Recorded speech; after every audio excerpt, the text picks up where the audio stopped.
देखिए, गुजरात शराब नीति के कुप्रबंधन का जीता जागता मिसाल है।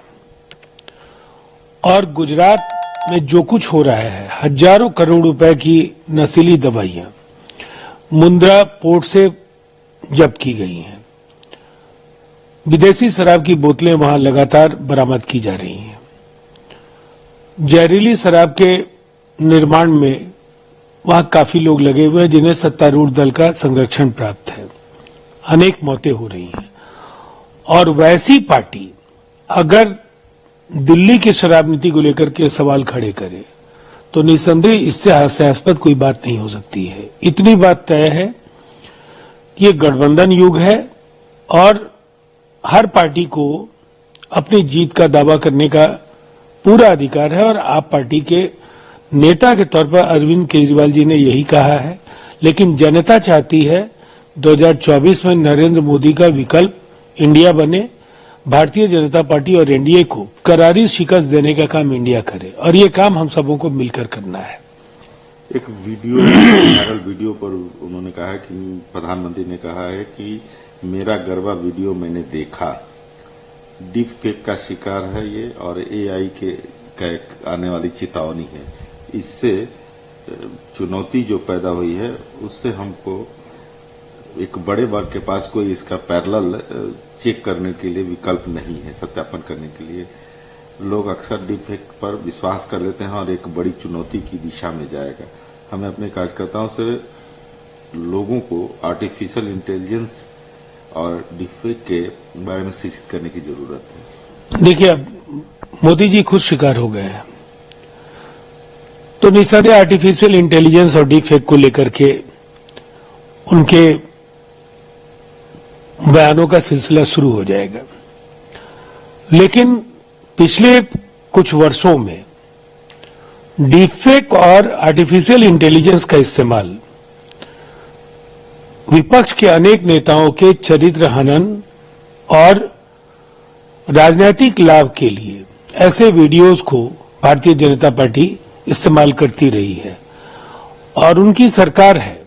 इसीलिए ये प्रधानमंत्री नरेंद्र मोदी जी को इसकी सच्चाई जानने के लिए, इन वीडियोस की सच्चाई जानने के लिए निसंदेह इस कार्य में जो गुणवत्तापूर्ण अनुसंधान हो सकता है उस दिशा में वैज्ञानिकों को प्रेरित करना चाहिए और अपने दल के दुष्प्रचार अभियान में लगे हुए नेताओं को भी आर्टिफिशियल इंटेलिजेंस और डीप फेक के खतरे से उन्हें अवगत कराना चाहिए कि इससे देश की छवि धूमिल होती है। मध्य प्रदेश के मंत्री और बीजेपी नेता नरोत्तम दतिया में बोलते हुए कहा कि जब ईवीएम में कमल के निशान पर वाला बटन दबाते हैं तो भारत में जश्न मनाया जाता है।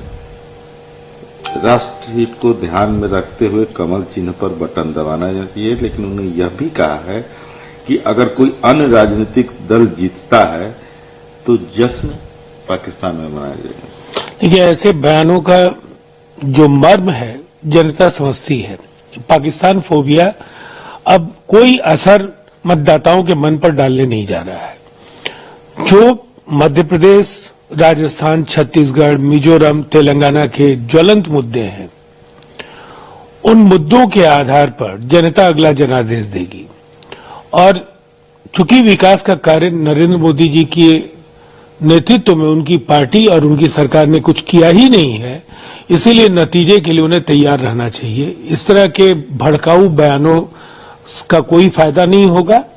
जनता ने मन बना लिया है। इन 5 राज्यों के चुनाव में एक करारी शिकस्त के लिए बीजेपी को तैयार रहना चाहिए।